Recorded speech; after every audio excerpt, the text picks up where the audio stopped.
अस्सलाम वालेकुम नाजरीन, आप देख रहे हैं मालेगांव वन चैनल। मैं हूं आपके साथ अम्मार अंसारी। आज की खास मुलाकात में आपका इस्तकबाल है। आज की खास मुलाकात में हम बात करेंगे नई तालीमी पॉलिसी। इसको लेकर कुछ हलकों में खुशी का माहौल है और कुछ हलकों में एतराज़ जताया जा रहा है। इसी सिलसिले में आज हम बात करेंगे शिबली मोहम्मद SIO मालेगांव के सेक्रेटरी हैं, उनका इस्तकबाल किया जाता है। जी बहुत बहुत शुक्रिया अम्मार भाई, मुझे आपके चैनल पे बोलने का मौका देने के लिए। जो 2020 की नई तालीमी पॉलिसी है, उस सिलसिले में हम बात करेंगे शिबली मोहम्मद से कि उनकी तंजीम और उनका खुद की राय क्या है इस नई तालीमी पॉलिसी ताल्लुक से।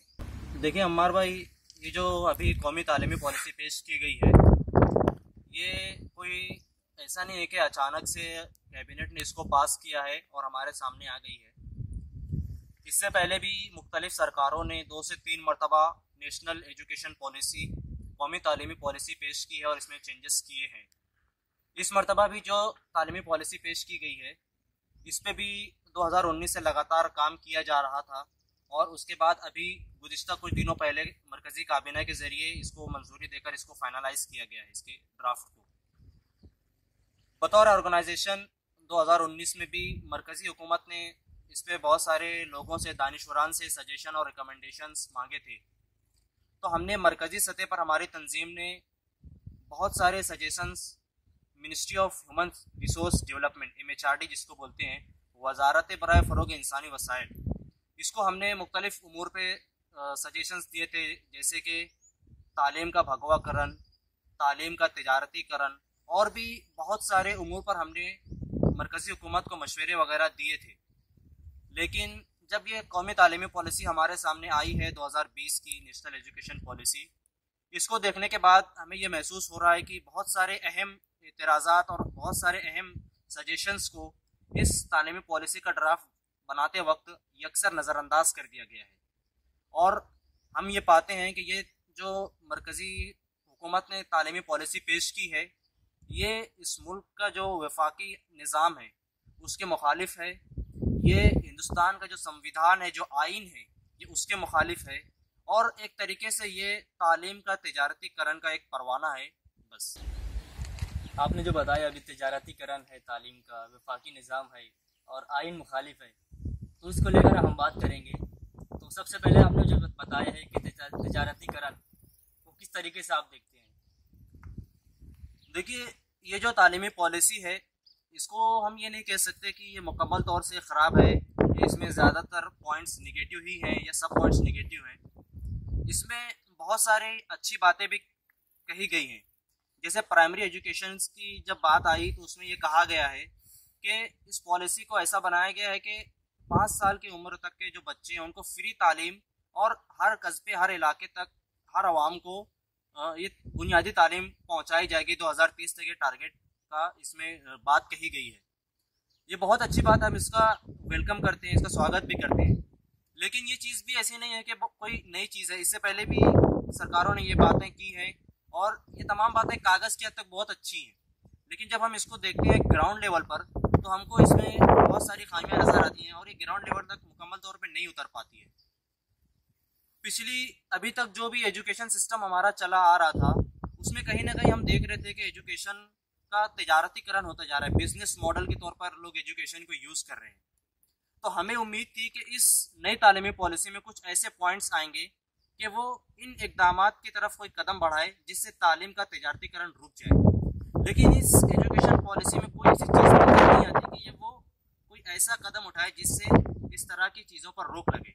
इसलिए हम इसको कह रहे हैं कि ये एक तरीके से तालीम का तिजारतीकरण और तालीम का जो मार्केट मॉडल है, ये उसको पेश कर रहा है। यही हमारी तंजीम का भी स्टैंड है कि ये एजुकेशन पॉलिसी एक तरीके से तिजारतीकरण कर रहा है तालीम का। आपका जो दूसरा पॉइंट था वफाकी निज़ाम, वो किस तरीके से आप देखते हैं।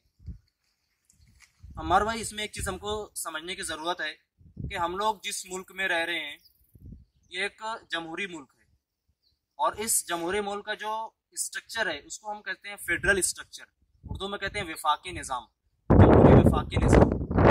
इसमें क्या होता है कि हम रियासतें खुद मुख्तार होती हैं अपने फैसले करने के लिए। रियासत की आवाम अपने नुमाइंदों को चुनकर लेकर अपनी असम्बली में भेजती हैं, रियासती असम्बली में, और असम्बली उनके हिसाब से कवानीन और फैसले करती है। मरकज़ का रोल अलग होता है। लेकिन इस तालीमी पॉलिसी में आप देखेंगे कि बहुत सारे ऐसी चीज़ें इन्होंने पेश की हैं, जैसे कि राष्ट्रीय शिक्षा आयोग RSA, दूसरी चीज़ इन्होंने पेश की है नेशनल टेस्टिंग एजेंसी और नेशनल रिसर्च एजेंसी। इस तरीके की कुछ कौमी इदारों की बात इसमें कही गई है।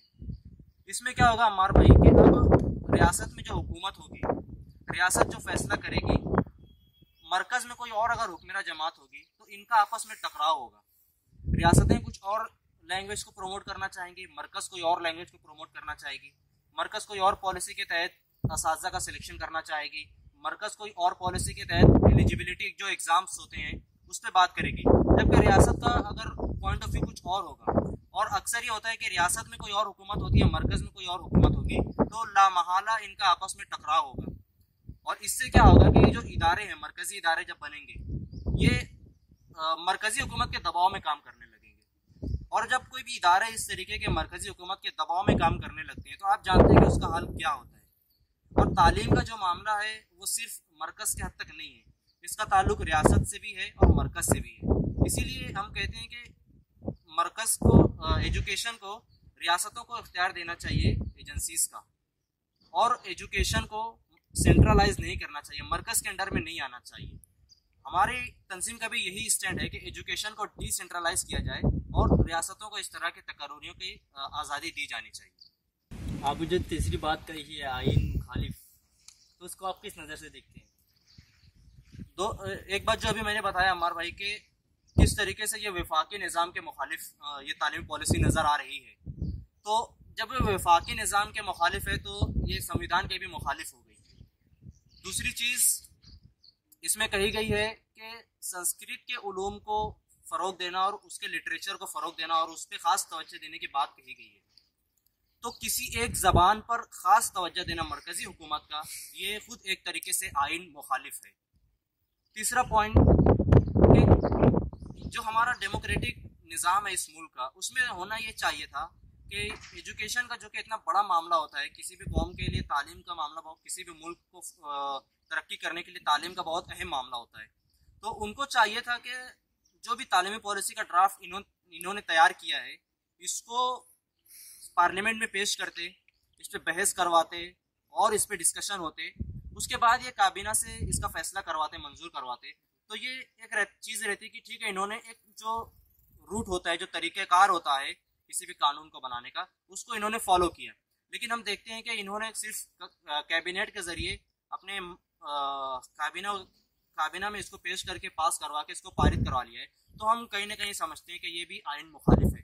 तो जो तीन मैंने एग्जाम्पल पेश की कि किसी एक ज़बान पे ख़ास तवज्जो देना और वफाकी निज़ाम के मुखालिफ जाना और बिना पार्लियामेंट में बहस किए इसको पास करना, इन तीनों पॉइंट के ज़रिए हम कह सकते हैं कि ये कौमी तालीमी पॉलिसी जो है कॉन्स्टिट्यूशन और आइन मुखालिफ है। तो देखा नाज़रीन आपने कि हमारे साथ मौजूद थे Shibli Mohammad, secretary SIO Malegaon. SIO Malegaon अपनी तंजीम की जानिब से शिबली भाई ने अपनी इजहार ख्याल किया। अमर भाई, इसमें एक चीज़ मैं और जोड़ना चाहूँगा कि इसमें जो ये नेशनल एजुकेशन पॉलिसी है ये बहुत बड़ी है, 50 से ज़्यादा पेजेस इसमें अवेलेबल हैं। इसमें मज़ीद स्टडी की ज़रूरत है और हम लोग भी कर रहे हैं अपने लेवल पर भी, मरकज़ी सतह पे हमारी तंजीम भी इस पर एनालिसिस कर रही है, क्रिटिकल एनालिसिस कर रही है कि इसके और क्या खद्दो खाल हो सकते हैं।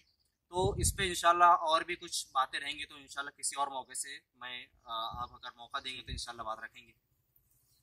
नाज़रीन, आज की खास मुलाकात में इतना ही। देखते रहें मालेगांव 1 चैनल। मैं हूँ आपके साथ अम्मार अंसारी।